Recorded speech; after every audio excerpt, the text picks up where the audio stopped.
Berlatar di kampung halamannya Blackpink, di mana masyarakat di sana kurang bisa berbahasa Madura, kisah akan berfokus kepada seorang murid SMA di Korea Selatan bernama Yeon Si-un, di mana dia merupakan seorang murid yang sangat pintar atau bisa dibilang si kutu buku yang selalu mendapat ranking 1. Meskipun begitu, dia memiliki wajah yang datar seperti tutup nastar dan berpenampilan sangat dingin tanpa menunjukkan ekspresi apapun, bahkan ketika dia mendapat juara pertama dalam kompetisi matematika. Tidak seperti SMK Yusong atau sekolah STM yang kebanyakan didominasi oleh berandalan dan murid sok jagoan, sekolah Si-un masih relatif damai dan bisa dibilang wajar. Tapi di balik itu semua, tetap saja ada murid bangor yang dengan semena-mena membuli murid lain. Salah satunya adalah Yeonbin, anak seorang Crazy Rich yang memiliki 2 pengikut setia di kelasnya.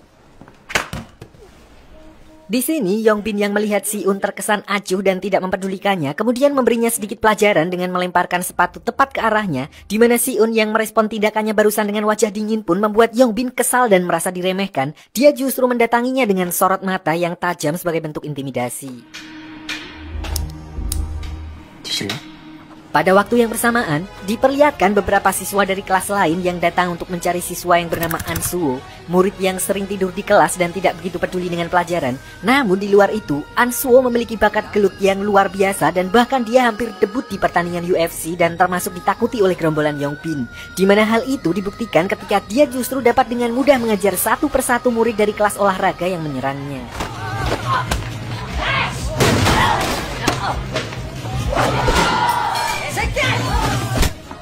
Meskipun begitu, entah kenapa dia terlihat agak segan dengan Si-un, di mana diperlihatkan ketika dia tidak sengaja menjatuhkan beberapa alat tulis milik Si-un, dia segera mengambilnya dan meminta maaf. Sepulang sekolah, Si-un masih saja dengan raut mukanya yang kaku kayak kanebo kering, bahkan ketika menyapa ayahnya sekalipun, di mana dia tinggal hanya berdua bersama ayahnya setelah orang tuanya bubar. Dari sini bisa disimpulkan kalau dia tidak mendapat kebahagiaan di rumah buntut dari orang tuanya yang telah bercerai, yang membuat Si-un menghabiskan waktunya setiap hari untuk belajar. Selain menjadi murid yang pintar, Si-un adalah siswa yang selalu datang ke sekolah lebih dulu dibanding teman-temannya hanya untuk belajar. Berbeda dengan An-suo yang memang murid pemalas, namun entah kenapa hampir setiap hari dia tidur di sekolah. Hari ini, Si-un lagi-lagi mendapat gangguan dari gerombolan Yeonbin yang mengambil seragam olahraga dari dalam tasnya. Meskipun Si-un memiliki otak yang pintar dalam bidang akademis, tapi tidak dengan fisiknya yang lemah seperti orang belum makan 3 hari, di mana dia cukup kewalahan ketika mengikuti kelas olahraga. Sampai-sampai hal itu menjadi olok-olokan oleh salah satu anak buah Yeonbin, dan saat itulah An-suo menjadi satu-satunya murid yang membela Si-un karena tidak suka dengan sikap mereka. Setelah kelas olahraga selesai, diperlihatkan Si-un yang dengan polosnya tanpa tedeng aling-aling mendatangi gerombolan Yeonbin untuk memintanya agar berhenti mengganggu. Namun hal itu tentu saja membuat Yeonbin tidak terima dengan pernyataan tersebut, di mana gerombolan mereka justru menganu Si-un sampai hampir meninggal sebelum akhirnya Pak Guru datang untuk melerai keributan tersebut.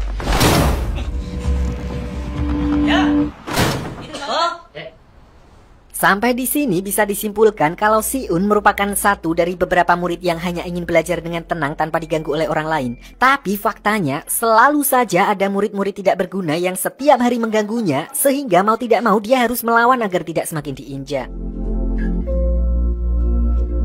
Keesokan harinya, Si-un dan teman-temannya kedatangan murid pindahan dari sekolah lain bernama Bom-sok, yang biar gampang kita panggil saja Baim. Dia merupakan anak anggota dewan dan dari segi penampilan, Baim adalah siswa cupu yang tidak memiliki harga diri sehingga bisa dipastikan dia akan menjadi target bullying Yeonbin selanjutnya.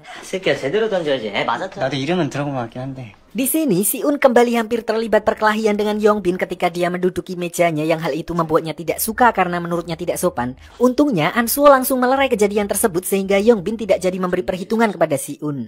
Perlu saya ingatkan, An-suo merupakan atlet MMA sehingga menjadikannya sebagai siswa yang cukup ditakuti di sekolah. Alhasil, tidak ada satupun murid kelasnya yang berani membantah ucapannya. Tidak seperti Si-un dan kebanyakan murid lainnya yang sepulang sekolah mengikuti les, Yeonbin justru menghabiskan waktunya dengan berkumpul bersama para anak buahnya di kafe remang-remang sembari minum air putih, di mana ternyata bocil-bocil yang baru saja menginjak usia akhir balik ini diperlihatkan telah mengenal obat-obatan terlarang yang mereka pesan langsung dari seorang pengedar yang kita panggil saja Shinjo, yang tidak lain adalah sepupunya Yeonbin sendiri.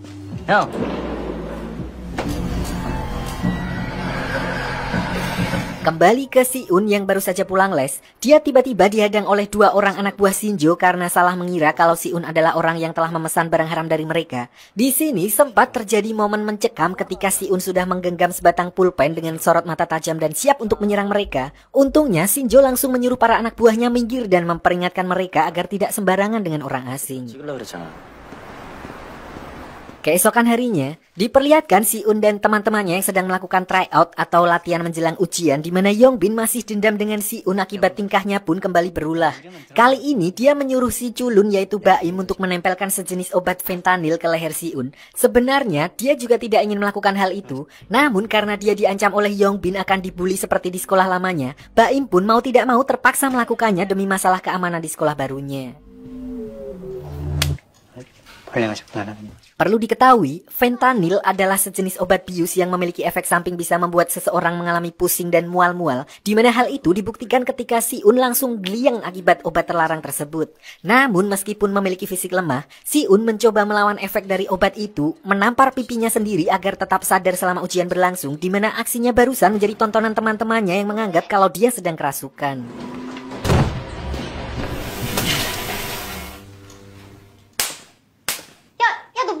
Setelah ujian selesai dan Si-un menyadari ada satu saja jawaban ujiannya yang salah, ketika kesabaran seseorang sudah habis, dia akhirnya meluapkan emosinya dan meskipun begitu tidak sembarangan, dia memanfaatkan rumus sentrifugal dan memperhitungkan cara yang paling efisien untuk menguasai keadaan.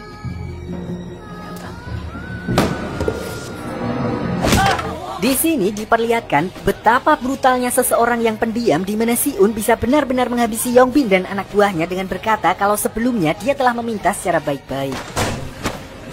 Sampai di sini pun, Si-un bahkan berniat melakukannya lebih jauh. Beruntung Ansuo datang dan berusaha menghentikannya, tapi di sini Si-un masih tetap seperti orang kerasukan hingga akhirnya Bu Guru datang menghentikan kekacauan tersebut.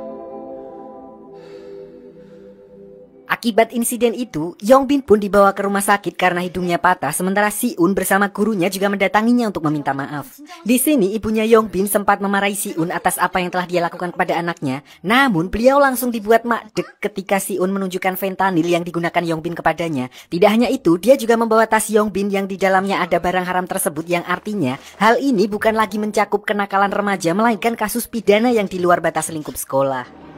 그냥 조용히 넘어가시는 전학수속을 밟아주셔야 할 것 같아요.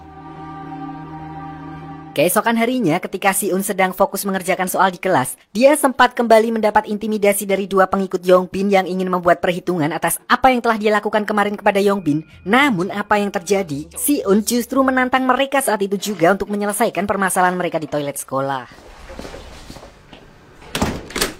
Tanpa mereka sadari, Si-un telah mempermainkan psikologis mereka. Dia mengaplikasikan eksperimen Pavlov dengan rangsangan untuk memancing rasa trauma kedua orang tersebut dengan memainkan pulpennya sehingga dia tidak perlu bertarung untuk memenangkan keadaan tersebut.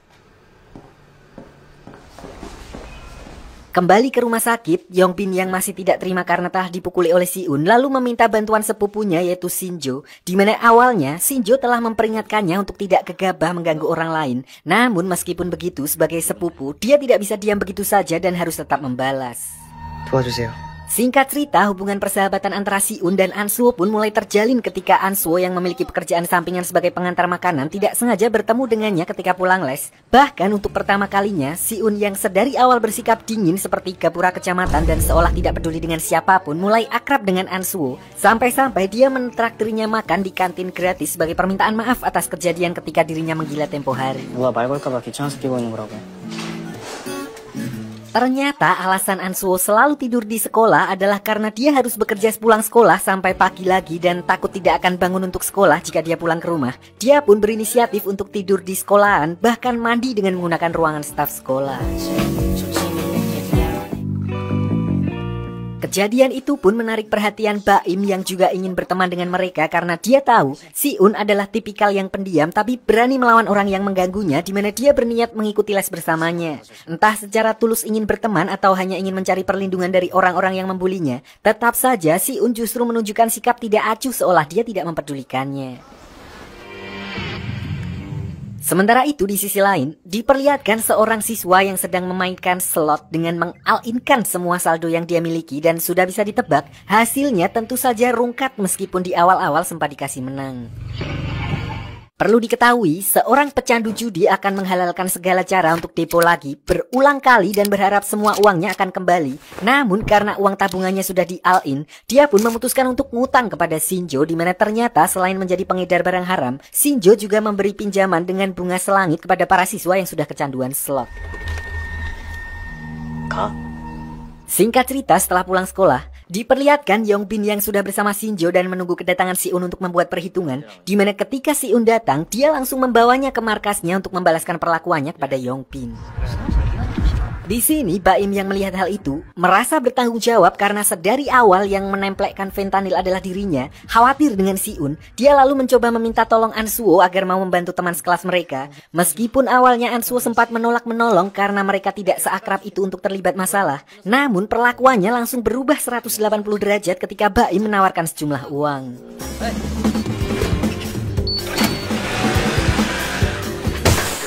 Kembali ke Si-un yang harus menghadapi Shinjo. Di sini diperlihatkan Si-un yang tetap fokus menggunakan kecerdasannya ketika dalam posisi terdesak, di mana dia mulai mengamati dan menganalisa berbagai kemungkinan yang akan terjadi dengan memanfaatkan barang-barang di sekitar untuk membuat keuntungan. Saat itu juga dia langsung menyerang dengan cepat dan akurat sampai membuat Shinjo dan gerombolannya cukup kaget.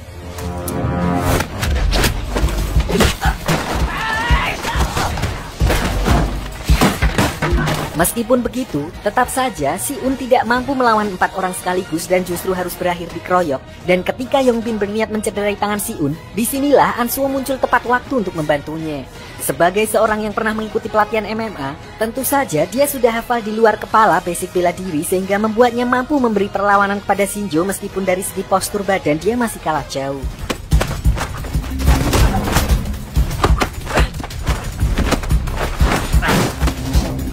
Di tengah pertarungan itulah, Yongbin kembali memanfaatkan kesempatan untuk menghajar Si-un dan kali ini dia berniat mengeproknya menggunakan botol kaca, di mana Ansuo yang masih berhadapan dengan Shinjo tidak bisa membantunya. Saat itulah untuk pertama kalinya si cupu yaitu Baim nekat membantu temannya sekaligus mengakhiri keributan tersebut. Melihat Baim yang bahkan ikut turun tangan, sadar dan merasa malu setelah terlibat perkelahian anak-anak yang seharusnya Shinjo tidak ikut campur, dia pun akhirnya pergi begitu saja, di mana akibat insiden barusan, Si-un, Ansuo, dan Baim akhirnya mulai akrab satu sama lain dan mereka bertiga pun makan di tempat kerja sampingan Ansuo sebagai perayaan hubungan pertemanan mereka. Di sisi lain, nasib berbeda justru dialami oleh Shinjo dan gerombolannya yang harus mempertanggungjawabkan pekerjaan mereka yang sempat tertunda akibat mengurusi masalah sepupunya tadi siang. Dan disinilah akhirnya diperlihatkan bos besar yang menjalankan bisnis judol dan pinjol ilegal yang bernama Gilso. Dan entah kenapa dia justru menghajar Shinjo sehingga tangannya harus dikip. Sampai di sini, Yongbin tidak menyadari dengan campur tangan sepupunya, dia telah membawa masalah yang seharusnya selesai di sekolah ke skala yang lebih besar. 부탁 하나 좀 들어줘야 되겠는데? Kembali ke Si-un setelah pulang nongkrong bersama Ansuo dan Baim, dia secara tidak sengaja bertemu dengan salah satu rekan Shinjo yang cewek yang sedang mencuri lipstik. Mbak-mbak ini bernama Yongyi, tapi biar gampang kita panggil saja Mei. Di sini Mei yang merupakan tipikal wanita sangat ekstra sok kenal sok dekat, tidak biasa sama sekali, di mana dia langsung menggandeng Si-un dan mengajaknya makan bareng di tengah suasana hujan deras. Bahkan saking centilnya, dia menyuruh Si-un untuk menyimpan nomor WA-nya. 졸라 띠꺼운 게. 저는 미안. Keesokan harinya, diperlihatkan Yongbin yang sekarang hidup dalam rasa malu di sekolah, di mana dia tiba-tiba memohon kepada Si-un untuk memberi kesaksian kalau fentanyl kemarin bukan miliknya karena dia akan terancam di penjara. Awalnya Si-un sempat bodoh amat mengingat Yongbin yang memulai duluan, namun melihat konsekuensi yang akan didapatkannya terlalu berat, akhirnya dia pun bersedia untuk ikut Yongbin menemui pengacaranya. Tapi alih-alih beneran bertemu dengan pengacara ibunya, Yongbin masih saja menjebak Si-un dan yang lainnya untuk bertemu dengan Gilso. Dan sebagai seorang bandar yang menghalalkan segala cara untuk menambah pundi-pundi uangnya, ternyata alasan dia menghajar Shinjo kemarin tidak lain adalah untuk keperluan visum, sehingga dia bisa meminta uang ganti rugi kepada Si-un dan yang lainnya sebesar 15 juta won atau sekitar 170 juta jika dirupiahkan, yang padahal semua itu merupakan ulah dari Gilso sendiri. 난 팔 건드린 적이 없는데? 내가 3일 줄게. 야, 가자.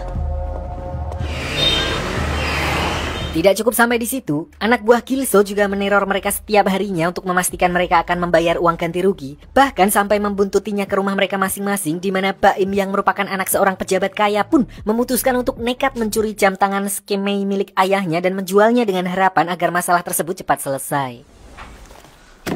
1,500. 왜 그게 뭔 상관이야? 신고할 거야. Berbeda dengan Baim, Si-un justru memutuskan untuk bertemu dengan Mei dan menggali semua informasi tentang Gilso yang mana dari pertemuan itu akhirnya diketahui kalau Mei, Shinjo dan anak buahnya yang lain ternyata dipaksa untuk bekerja sebagai pengedar barang haram, dieksploitasi untuk menjalankan bisnis ilegal lainnya di mana awalnya dia memanfaatkan para remaja tersebut dengan iming-iming memberikan pinjaman. 접근하는 거야.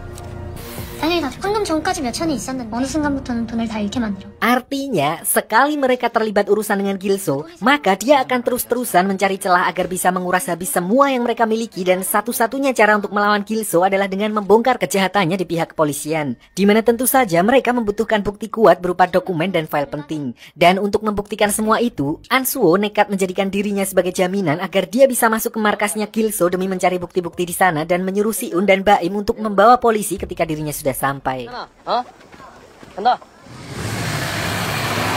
Setibanya di lokasi, Ansuo pun langsung mengirimkan Sherlock kepada Si-un yang sedang menuju ke sana bersama dengan pihak kepolisian sebelum terjadi hal yang tidak diinginkan pada Ansuo. Namun semua itu sudah terlambat ketika Gilso yang curiga kepada Ansuo langsung menghajarnya sampai akhirnya dia menyadari kalau pihak kepolisian sedang menuju ke sana. 석대 심새끼한테 전화해보고. Alhasil, Gilso pun langsung bergegas menyuruh anak buahnya berkemas dan membawa semua barang bukti dari markas mereka. Sementara itu, Baim yang telah lebih dulu sampai dan berniat memberikan uang 15 juta won untuk menebus Ansuo justru ikut dibawa ke tempat persembunyian mereka yang lain. Tidak berselang lama, Si-un akhirnya sampai di markasnya Gilso bersama dua orang pak polisi. Jauh sekali perbedaan dengan polisi di sini. Dua polisi tersebut terkesan ogah-ogahan, agak keberatan menangani laporan, terlebih ketika mereka sudah terlambat karena Ansuo dan Baim telah dibawa ke tempat persembunyian mereka yang lain. Bahkan semua barang bukti yang berada di sana juga telah dibawa, dengan kata lain, dia sama sekali tidak menemukan barang bukti di tempat tersebut. Kembali ke Gilso dalam perjalanan menuju ke tempat persembunyiannya, dia akhirnya menyadari kalau Mei telah berkhianat, di mana dia kemudian menyuruh Shinjo untuk membawa Mei ke hadapannya. Saat itulah Mei yang menyadari hal itu lalu mengirim pesan kepada Si-un yang menyuruhnya untuk datang bersama polisi ke lokasi yang telah dia kirim via WA karena bisa dipastikan kedua temannya juga berada di sana. 꼭 경찰 데려와. 우리 죽어 진짜. Berlokasi di tempat semacam taman hiburan yang sudah terbengkalai, diperlihatkan Gilso yang sudah menunggu kedatangan Shinjo dan tanpa basa-basi dia langsung menghajarnya secara membabi buta karena kecewa dengan kinerja Shinjo yang tidak becus mengurusi anak buahnya.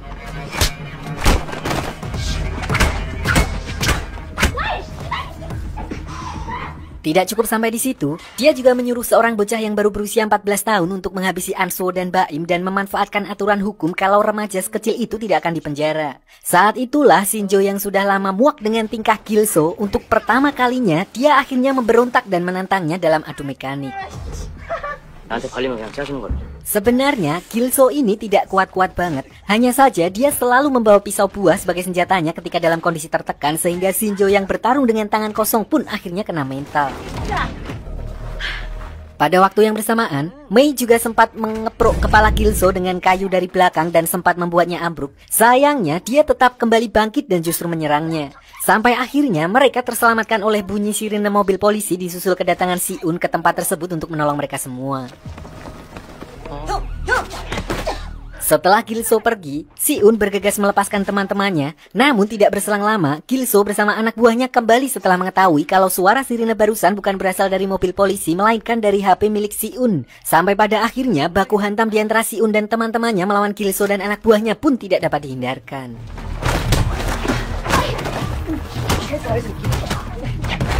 Ternyata sirine palsu milik Si-un tadi hanyalah merupakan pengalian agar Gilso tidak terlalu waspada. Sampai akhirnya muncul polisi beneran yang datang ke sana setelah sebelumnya menerima laporan dari Si-un. Tapi sampai di sini pun, karena polisi tersebut hanya sendiri, Gilso masih bisa memanfaatkan situasi tersebut untuk melarikan diri, di mana Si-un yang menyadari kalau sumber masalah sebenarnya adalah Gilso langsung berlari untuk mengejarnya. Awalnya dia sempat keteteran ketika berhadapan dengan Gilso karena perbedaan kekuatan, ditambah lagi Si-un yang sebenarnya sama sekali tidak memiliki skill baku hantam. Untungnya Ansuo juga datang untuk membantunya, di mana dengan kombinasi dan kerjasama menggunakan batu bata, mereka akhirnya bisa melumpuhkan Gilso.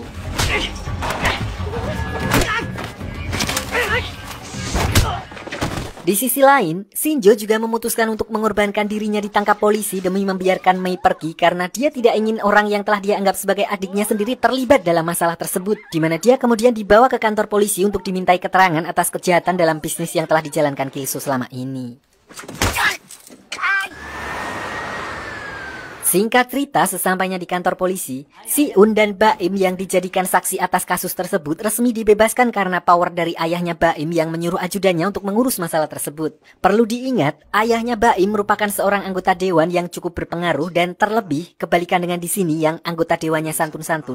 Di sana, orang-orang dengan kekuasaan seperti itu lebih seperti gangster yang legal sehingga dia bisa melobi pihak kepolisian untuk menutup apapun kasus yang menyangkut anaknya demi citra baiknya di depan publik. 신고는 가족분들한테 단속 철저히 해주시고요.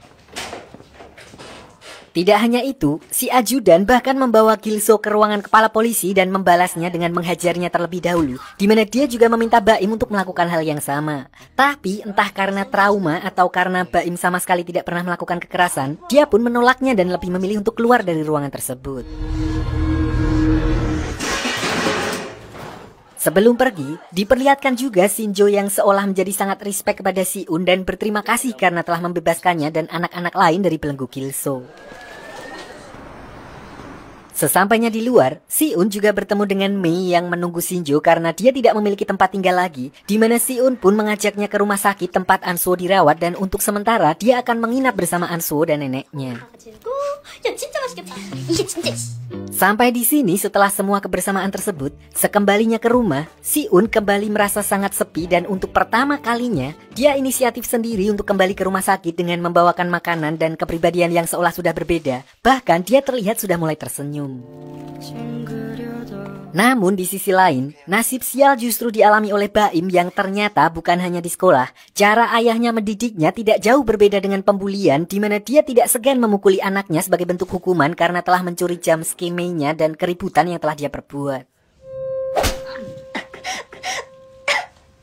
글로 먹었어. Keesokan harinya, diperlihatkan Baim yang datang ke sekolah dengan kondisi badan agak peyok dikit. Tapi dia tetap berperilaku biasa saja seolah semua baik-baik saja, di mana dia justru jadi langsung terkenal setelah mengobrak-abrik sarang gangster dan menjebloskannya ke penjara. Tidak hanya itu, Ansuo dan yang lainnya juga berniat merayakan hal itu dengan makan-makan di kedai Bujazim setelah pulang sekolah. 난 좋아.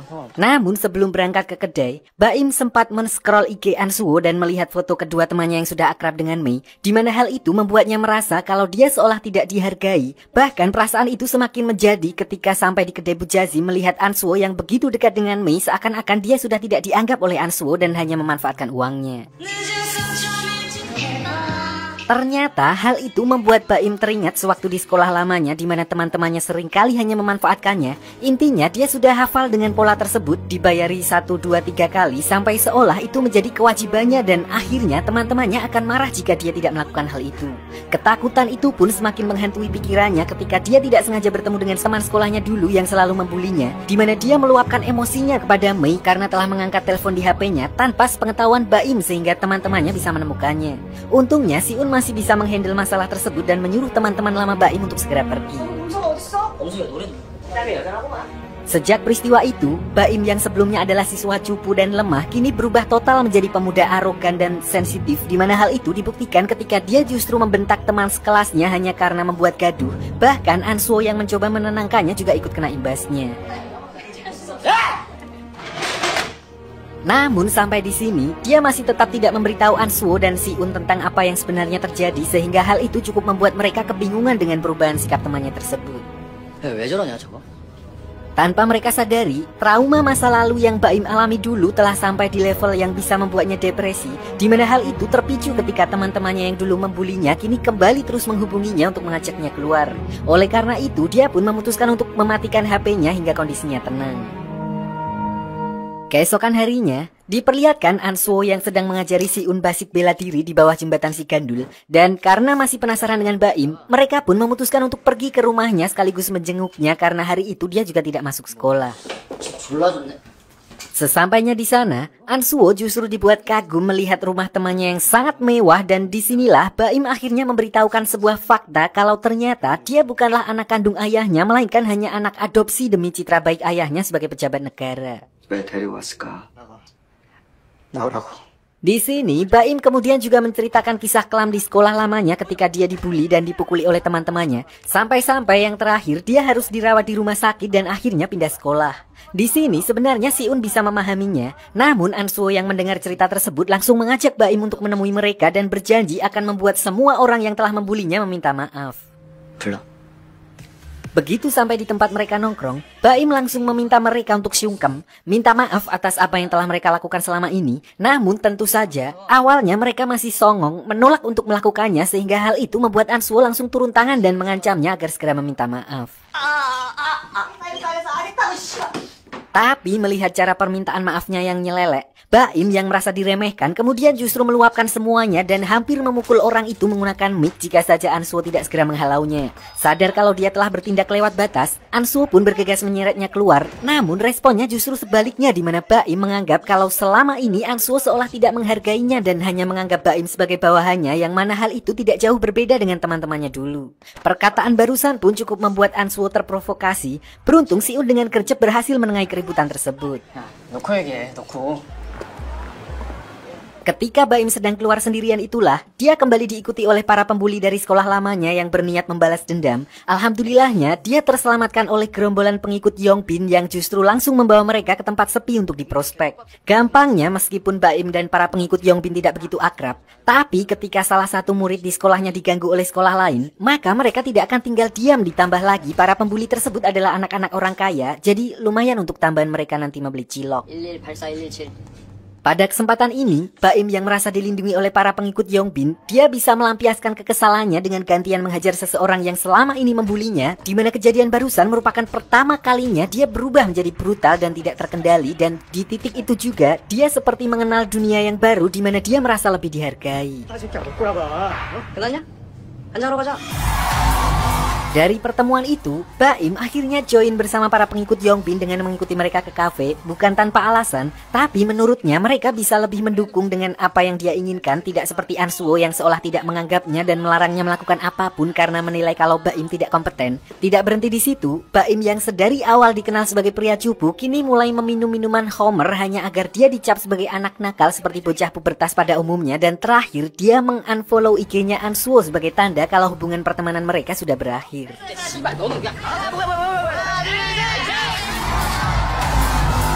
Keesokan harinya, diperlihatkan Baim yang datang ke sekolah dalam kondisi liut karena masih kondean akibat terpengaruh dengan minuman alkohol semalam. Tidak hanya itu, Baim juga dengan sengaja memperlihatkan kepada Si-un keakrabannya dengan gerombolan Yongbin, di mana hal itu membuat Si-un penasaran dan menggenahkan langsung pada Baim apa yang sebenarnya terjadi. 잠깐 얘기 좀 하자. Intinya, dia bisa berubah menjadi seperti sekarang adalah karena dia merasa direndahkan oleh An-suo yang tidak pernah menganggapnya sebagai teman, tidak fallback IG-nya, selalu penuh dengan dirinya dan merasa superior, di mana An-suo yang mendengar pernyataan Baim barusan dari belakang pun terlihat kecewa dan masih tidak percaya kalau selama ini dia menganggapnya seperti itu. 뭐 어쩔 건데. Lambat laun, Baim pun semakin menjauhi Si-un dan An-suo, di mana dia lebih sering menghabiskan waktunya di kafe remang-remang bersama dengan teman barunya, sampai dia kembali bertemu dengan Yongbin yang kini sudah pindah sekolah. Pada pertemuan ini, Yongbin juga memperkenalkan salah satu teman di sekolah barunya yang kita panggil saja Pancho, yang juga merupakan seorang atlet MMA sama seperti An-suo. 반갑다. Sementara itu di sisi lain, Si-un yang sedang bersama An-suo, dia merasa kalau Baim hanya sedang labil dan takutnya kalau dia hanya akan kembali dimanfaatkan oleh para gerombolan Yongbin. Namun respon berbeda justru datang dari An-suo yang menebak kalau sedari awal Baim hanya numpang tenar bersama mereka dan sekarang dia sudah nyaman berada di sana. 진짜 그렇게 생각해? Salah satu contohnya adalah ketika jam istirahat, di mana para pengikut Yongbin termasuk Baim yang diperlihatkan menyerobot antrian makan siang untuk menunjukkan prioritas mereka. Kejadian itu pun membuat An-suo yang sedari tadi ikut ngantri geram dan langsung memberi pelajaran kepada mereka. Tapi di sini Baim justru seolah menantangnya karena dulu mereka pernah akrab, sehingga An-suo yang sudah kehabisan kesabaran pun terpaksa melakukan hal yang sama, dan akibat kejadian barusan menjadi titik di mana mereka benar-benar memutus tali silaturahmi.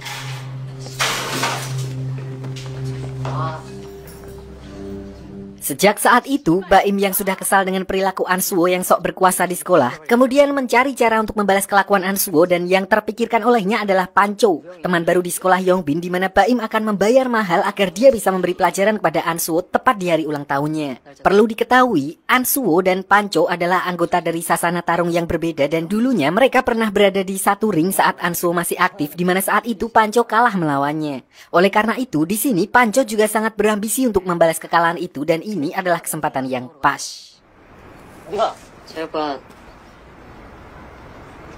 Ditambah lagi untuk memastikan agar Panco bisa menang kali ini, malam harinya ketika Ansuo sedang bekerja mengantar makanan, Baim, Yongbin dan dua pengikutnya secara diam-diam memutus selang rem Ansuo untuk mencelakainya dan sesuai rencana mereka, Ansuo pun diperlihatkan jungkel dari motor dan hampir ketabrak mobil karena remnya blong.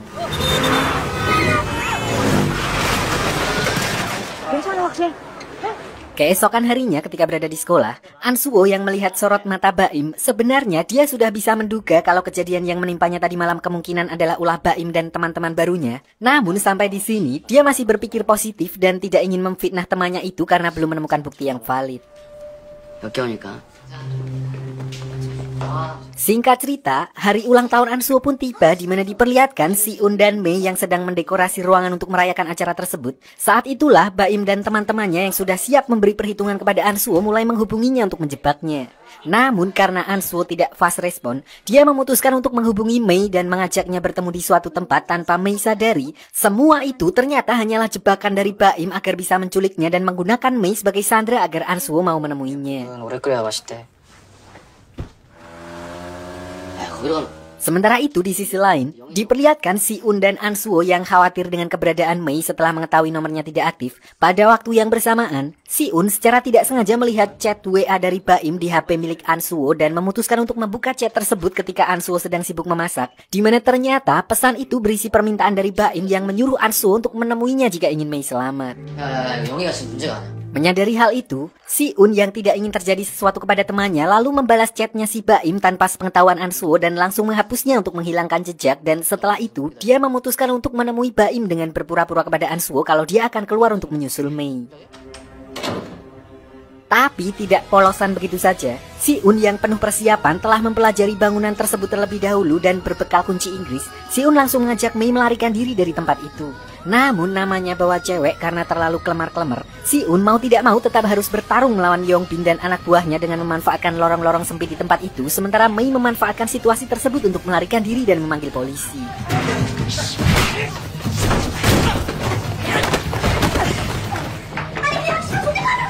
Di sini, meskipun Si-un masih mampu memberi perlawanan kepada Yongbin dan gerombolannya dengan memanfaatkan barang-barang di sekitarnya, sampai akhirnya dia tidak mengira kalau komplotan Yongbin akan membawa seseorang yang akan menjadi faktor X yang tidak lain adalah Panco. Di mana tentu saja Panco yang merupakan seorang petarung terlatih menunjukkan kemampuan yang benar-benar berbeda. Dia bahkan mampu membaca setiap gerakan lawannya sampai pada akhirnya Si-un yang sama sekali tidak memiliki basic bela diri pun harus tumbang di hadapan Panco dan justru dihajar habis-habisan oleh Yongbin sebagai bentuk balas dendam.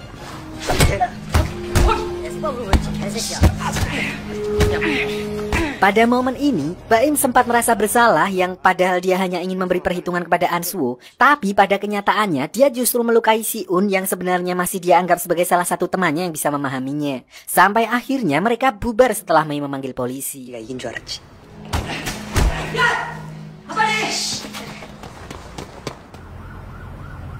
Singkat cerita, setelah semuanya pergi, diperlihatkan Si-un yang sudah berada di dalam mobil ambulans dengan luka parah dan akan segera dibawa ke rumah sakit. Tapi sebelum itu, pihak kepolisian sempat menanyakan siapa pelaku yang telah mengeroyoknya, di mana Si-un pun menjawab kalau tidak ada pengeroyokan karena dia hanya jatuh sendiri. Intinya, dia sengaja berbohong karena tidak ingin kasus tersebut diketahui oleh siapapun, terutama Ansuo, dan berharap semuanya berhenti di sini.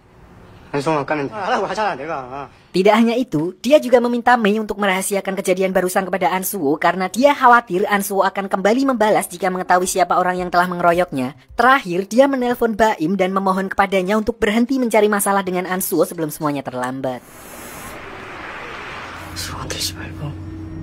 Sementara itu di sisi lain, Ansuo tentu saja dibuat bingung ketika menyadari kalau Si-un dan Mei tidak kembali ke sana. Bahkan keesokan harinya, dia jadi tambah curiga ketika Si-un yang merupakan murid teladan tiba-tiba tidak masuk sekolah dengan alasan sedang ada urusan keluarga. Khawatir dengan kondisi Si-un, Ansuo lalu menemui Mei untuk menanyakan apa yang sebenarnya terjadi kemarin. Namun di sini Mei enggan untuk memberitahu karena sebelumnya dia telah berjanji kepada Si-un untuk merahasiakan masalah tersebut. Tidak berhenti di sana, Ansuo bahkan sempat mendatangi rumah Si-un untuk memastikan kondisinya, tapi hasilnya tetap nihil. Kondisi berbeda justru dialami oleh Baim, di mana diperlihatkan ayahnya yang benar-benar sudah muak dengan kelakuan anaknya kembali menghajarnya habis-habisan karena akibat ulahnya, dia harus kembali meminta bantuan kepolisian agar kejadian tersebut tidak menyebar. Tidak cukup sampai di situ, kali ini ayahnya juga memutuskan untuk mengawasinya dengan sangat ketat sebelum dia akan memindahkan Baim sekolah di luar negeri di Bekasi, sebelum tindakannya akan mencoreng nama baiknya sebagai anggota dewan di negara tersebut. 누가 키워달랬어요? Paginya, Ansuo yang masih penasaran dengan apa yang terjadi, di sini dia lalu iseng menanyakan kepada gerombolan Yongbin tentang seseorang yang telah mensabotase motornya tempo hari, dan benar saja, salah satu di antara mereka sedikit keceplosan. Mereka bisa tahu tentang kejadian tersebut yang membuat mereka harus diinterogasi.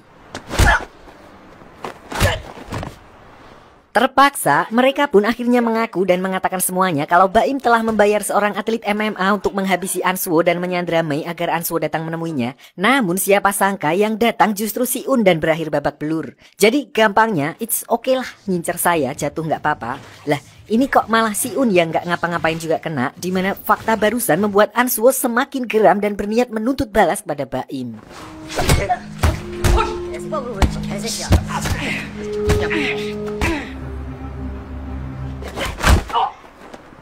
Sampai di sini, dia masih menyembunyikan amarahnya di depan Mei dan bahkan sempat mengunjungi Si-un yang masih terluka untuk memastikan kondisinya masih dalam batas wajar. Tapi meskipun begitu, mengingat Si-un tidak mempunyai kesalahan apapun, ketika titik didih seseorang sudah mulak-mulak, pada saat itulah Ansuo bertekad untuk membalas dendam dengan segala resiko yang akan dihadapi. Pertama-tama, Ansuo mendatangi Yongbin untuk mematahkan tangannya sama seperti yang dialami oleh Si-un, dan saat itulah dia tiba-tiba mendapat telepon dari Baim yang mengarahkannya pergi ke sebuah sasana gym jika ingin menemuinya untuk membalas dendam. Tanpa dia ketahui, Baim telah menghubungi Pancho untuk menghadapi Ansuo. Singkat cerita, Ansuo akhirnya sampai di tempat yang sudah dijanjikan untuk menemui Baim, dan sampai di sini pun untuk menghargai keinginan Si-un, dia secara pribadi lalu meminta maaf jikalau ada kata-kata atau tindakan yang membuatnya kecewa untuk menghentikan semuanya sampai di sini. Dan oleh karena itu, Ansuo juga menyuruhnya untuk meminta maaf kepada Si-un atas apa yang telah dia lakukan. Tapi entah apa yang ada di pikiran loncang satu ini, dia justru menolak dan tetap menantang Ansuo, dan itu pun bukan melawan dirinya melainkan Pancho. Sampai di sini Ansuo sadar kalau Baim sedari awal memang mencari masalah dan harus diselesaikan dengan pertarungan, sehingga dia pun mulai pemanasan dengan menghajar para gerombolan Yongbin.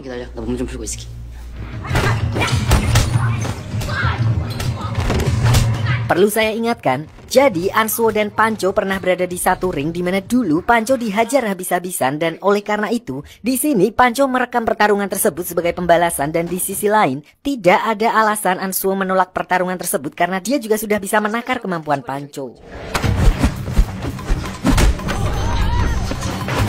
Di sini awalnya Ansuo masih bisa mengimbangi perlawanan Pancho karena meskipun jarang latihan, memang dari sananya berbakat sehingga dia masih bisa mengatasi Pancho dan bahkan hampir menang. Namun karena Pancho terus mengincar kakinya yang cedera akibat kecelakaan tempo hari, ditambah lagi salah satu anak buah Yongbin yang bermain curang dengan menarik kakinya, dia pun akhirnya KO setelah serangan Pancho mengenai kepalanya dan berakhir dengan dikeroyok oleh Baim bersama dan yang lainnya untuk melampiaskan dendam mereka.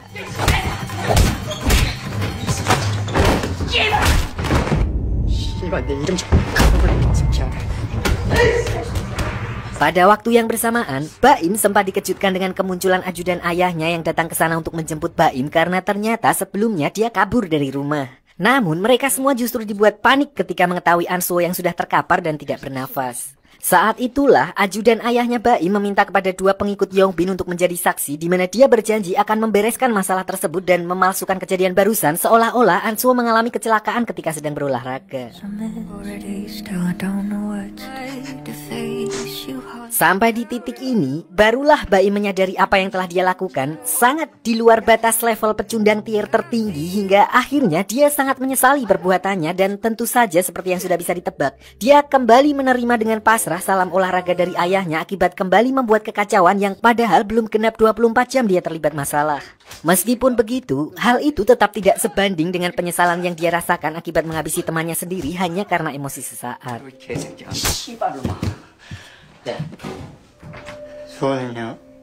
Sementara itu di sisi lain, Mei dan Si-un yang khawatir dengan keberadaan An-suo setelah seharian gak kelihatan di tempat kerja lalu mendatangi bangunan tempat terakhir kali Mei disandra. Namun kali ini mereka tidak menemukan apapun sehingga hal itu membuat mereka semakin cemas dan bisa dipastikan hilangnya An-suo masih ada hubungannya dengan Baim.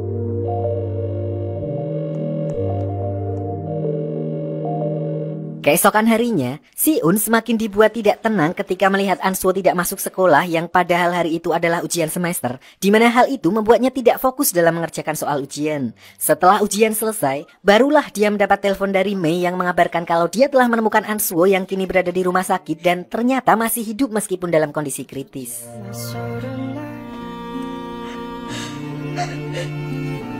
Melihat satu-satunya temannya yang sudah koma dan hanya terbaring di atas tempat tidur, Si-un pun langsung ngeleng di mana paginya dia memutuskan untuk kembali menuntut balas. Pertama, dia menuju ke sekolah baru Yongbin dan di sini tidak ada seorang pun yang berani menghalanginya sampai akhirnya Yongbin datang di mana Si-un langsung menghajarnya tanpa ampun.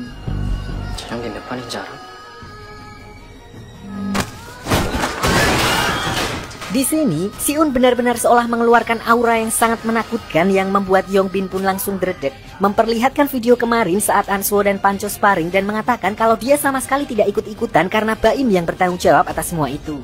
Intinya, di sini Si-un hanya memastikan kalau semuanya harus selesai di sini, di mana dia juga mendatangi Pancho, atlet UFC yang kemarin melawan An-suo.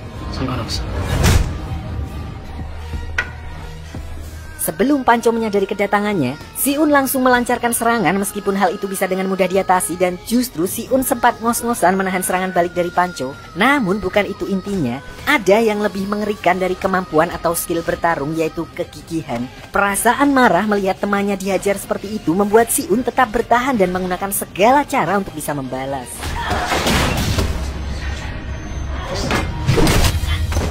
Sampai akhirnya ketika Pancho menyadari keadaan yang dihadapi, betapa mengerikannya Si-un sampai-sampai membuat seseorang yang aktif dalam MMA memohon untuk menghentikannya, di mana Si-un membalasnya dengan menghancurkan pergelangan kakinya sehingga hal itu juga memupuskan impiannya untuk menjadi seorang atlet. Sementara itu di sisi lain, diperlihatkan Baim yang sedang diantar sekolah oleh ayahnya di mana ayahnya berniat menemui gurunya untuk berpamitan karena dia akan memindahkan Baim ke sekolah lain di Nusa Kambangan. Namun di saat yang bersamaan, tiba-tiba mereka dihadang oleh Mei yang meluapkan emosinya kepada Baim setelah membuat An-suo terkapar di rumah sakit. Saat itulah Baim lalu keluar dan justru menyalahkan Mei atas semua yang terjadi karena sejak adanya dirinya, Baim merasa kalau Mei telah merebut An-suo dan juga Si-un dari dirinya, di mana hal itu secara tidak langsung juga menghancurkan persahabatan mereka. Kembali ke Si-un setelah urusannya dengan Yongbin dan Pancho selesai, dia kemudian kembali ke sekolah di tengah suasana ujian yang sedang berlangsung. Namun bukan untuk mengikuti ujian, melainkan melanjutkan pembalasannya kepada orang-orang yang telah mencelakai An-suo, di mana kali ini dia membawa sebuah apar untuk melakukannya.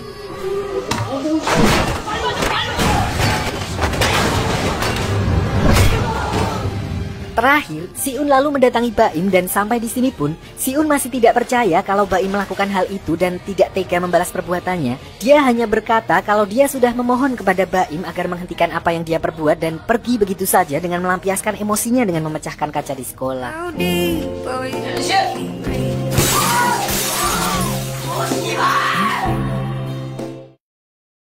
Keesokan harinya, Baim akhirnya harus pindah sekolah ke luar negeri atas permintaan ayahnya dan untuk kasus Si-un, awalnya ayahnya Baim berniat akan memenjarakannya, tapi setelah melihat video ketika Baim menghajar An-suo yang sudah tidak berdaya, dia tiba-tiba mengurungkan niatnya setelah Si-un sepakat untuk tidak menyebarkan video rekaman tersebut. Singkat cerita, beberapa hari kemudian, diperlihatkan Si-un yang sedang diantar oleh kedua orang tuanya ke sekolah barunya yang bernama SMA Unjang, di mana sekolah tersebut adalah satu-satunya sekolah yang mau menerima Si-un karena semua sekolah lain telah menolaknya akibat campur tangan ayahnya Baim. Dan sialnya, sekolah tersebut berisi para murid buangan, berandalan yang sama sekali tidak peduli dengan akademi. Bahkan di hari pertamanya masuk, dia langsung mendapat intimidasi dari teman sekelasnya dan sampai di sini, mereka belum mengetahui kalau sosok di hadapan mereka sama sekali bukan orang yang bisa diremehkan. 이러면 Sementara itu di sisi lain, diperlihatkan sosok misterius yang penuh dengan tato di tangannya di mana dia sedang membicarakan murid baru yang baru saja pindah di SMA Unjang dan orang itu tidak lain adalah Si-un.